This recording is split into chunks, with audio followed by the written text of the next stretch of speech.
Marlam Cove is a popular spot for people to visit, as it is a geological wonder with being the tallest single drop waterfall above ground in England at 80 metres high or 260 feet. This is taller than Niagara Falls. The cove was formed thousands of years ago by a large Ice Age river that once flowed down the now dry valley above the cove. It then plunged over the lip of the cove in what would have been the most spectacular waterfall in the country. The height of Marlam Cove is perhaps its most famous feature, but the natural limestone pavement above and its view of the Yorkshire Dales is not to be missed. Janet's Foss is a must-see attraction on the Marlam Walk. The magical woodland setting of the waterfall means it's no surprise that Janet was actually the queen of the fairies and supposedly lived in a little cave behind the waterfall. The lime-rich water has deposited a screen of smoggy, moss-covered tufa underneath the waterfall, which adds to the pretty effect of the scene. On the footpath to Janet's Foss, a couple of tree stumps have become home to hundreds of lucky pennies. Add a coin and make a wish with Janet, the Queen of the Fairies.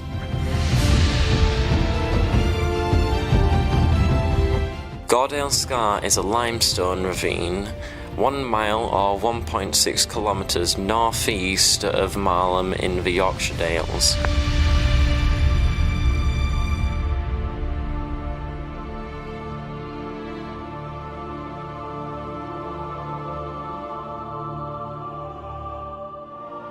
It contains 2 waterfalls and has overhanging limestone cliffs over 100 metres high or 328 feet. Goredale Scar is an amazing place to visit for walkers or photographers due to its amazing formations and hiking paths.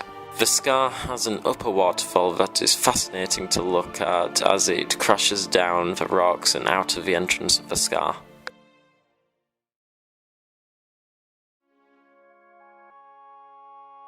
A little down south from Marlam is the beautiful village of Cawthorne in Barnsley.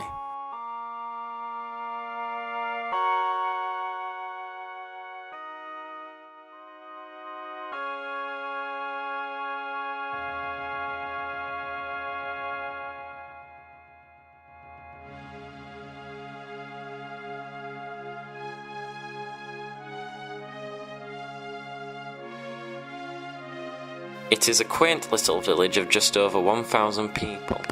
It is a beautiful place to visit for a walk and a cup of tea in the Cawthorne Antiques Shop tea room. Cawthorne Antiques is a well-known antiques shop and has even appeared in the favoured BBC TV show Antiques Road Trip. You are sure to find an interesting item or two in this brilliant shop. The village church has existed for hundreds of years, acquiring its tower and bells around 1457. The fountain on the side of the road entering the village was provided in 1866 by Miss Frances and Miss Maria Stanhope. The fountain is inscribed with the text, "Whosoever drinketh of this water shall thirst again, but whosoever drinketh of the water I shall give him shall never thirst. But the water that I shall give him shall be in him a well of water springing up into everlasting life." The eating and drinking in the village is catered for by the village pub, the Spencer Arms, and the Beaton House restaurant. In the village of Cawthorne there is the Cawthorne Victoria Jubilee Museum. In 1884, the Rev. Charles Tiplady Pratt, the parish vicar, founded the Cawthorne Museum Society. He wanted to encourage the younger generations to become interested in natural history. So he formed groups to study and collect birds' eggs and flowers, which is illegal to do so today, fossils, shells and grasses, and to study astronomy and the weather. Within the museum, you will find many natural and man-made artifacts which have been collected and displayed over the years in the interest of history and science. Cawthorne Park is another location in Cawthorne worth visiting. Cawthorne Park is home to Cannon Hall that looks over the park from the top of the hill. Cannon Hall was almost empty when it was sold, along with the park and gardens. In 1957 the hall opened as a museum and has continued as such ever since. Cawthorne Park is a great place to take your family for a walk, play, or to just get out of the house. It is beautiful in the summer with the green grass and trees that will lift your spirit and flowing river to soothe your soul. Cannon Hall Farm is a popular place in Yorkshire for a family-friendly day out. All-day parking is £3. Tourism pays the bills. Produce, hopefully it stands on its own 2 feet. We're just starting to do costings on every department now, so we know exactly, which part of the business is doing better than the rest.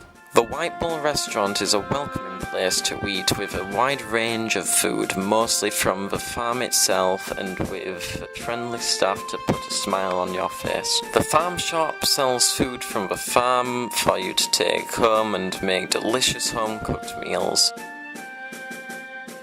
At the entrance to the farm itself, you will need to pay a small fee. I suppose the farm it's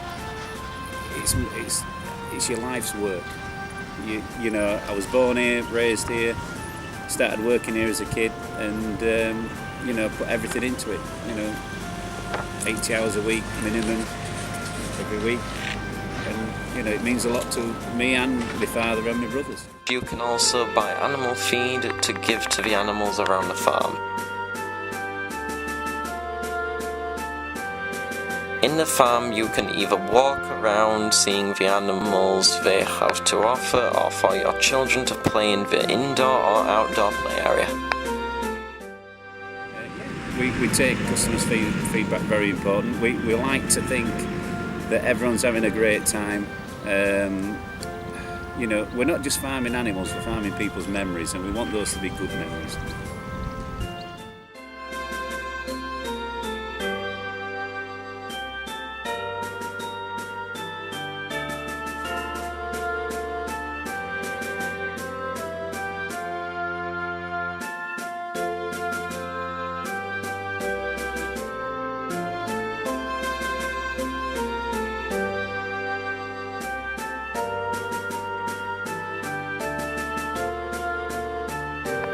There are a range of animals around the farm. Since it is spring breeding season has just passed, there are many newborn animals in the pens and fields. How would you describe the feeling you get when you are delivering a baby farm animal? Well, a little bit tense at first. You can feel what's going on. Sometimes you've got hundreds of people watching you, so there's a little bit more pressure on them, and you just do your best for the mum and the baby animal. You want a good outcome. You feel great when everything's being born and everything's healthy, and it does get you down when it doesn't work out. Elsecar Heritage Centre is a heaven for history lovers. Whether it be the antique centre, the various antique auction stall events, or even the grounds themselves, there is something for everyone.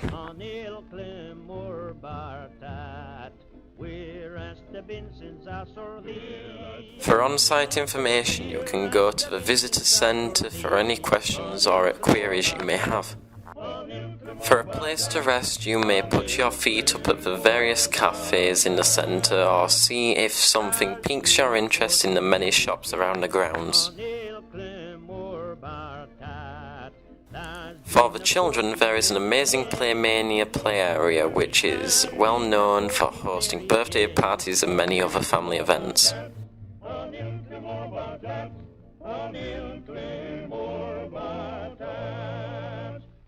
Now If you are the type of person who loves history and variety in antiques, the Elsica Heritage Centre is the perfect place to go.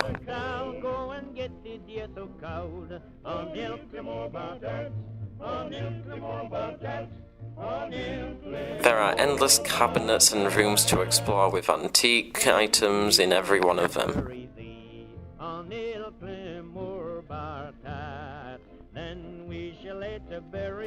For a bigger attraction, there is the old trains and train station around the back of the centre, which have been around since it was built. Holmfirth is a beautiful valley town filled with culture and character. Due to the shape of the valley, its layout is quite complicated and can take some getting used to. The Old Bridge restaurant is one of the best places to eat in the town and serves some amazing food for great prices. One of my favourite features is a small river running through the whole village that you can just stand on the bridge above and relax to the sound of flowing water.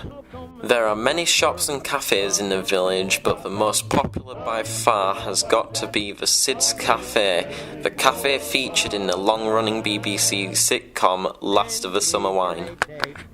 Beckhall is a small village in the borough of Scarborough.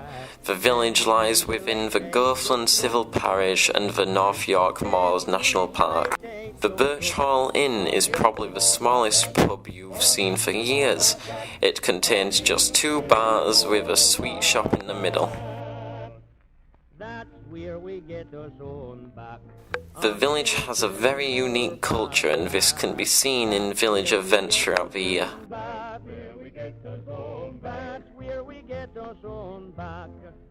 The village has many folklore and stories to tell. For example, over 1,000 years ago, around times when the Danes inhabited this part of the north, a great worm was said to have infested the forests around Goathland and Beckhall. It had a mouth like a dragon and was the length of 27 men laid head to toe, and had the girth of the largest oak tree in Bubba Wood. Its scaly body gave off a scent likened to wood garlic, which can still be smelt in the woods near the Merk-esque to this day. A short walk from the Birch Hall Inn is the beautiful Thomas and Foss waterfall. If you turn right out of the pub and right again up the path, you'll be sure to reach it. Thomas and Foss is a beautiful waterfall plunge pool which is surrounded by rock and green foliage. It is perfect for a nice walk whenever you are in the Whitby area. We get us on back on Ilclimore Bartat. That's where we get us on back. Where we get us on back. That's where we get us on back on Ilclimore Bartat. On Ilclimore Bartat. On Ilclimore Bartat.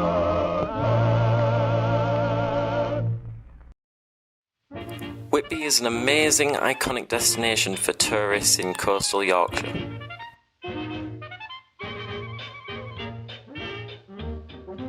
Whitby is famous for its many seaside shops and businesses as a seaside town who gains a lot of its income through tourism.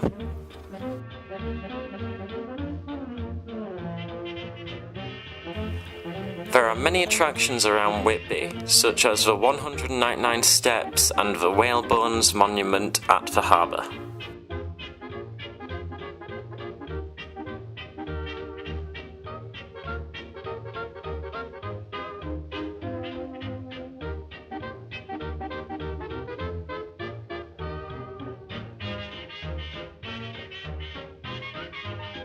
The seaside town is also famous for its Dracula legend.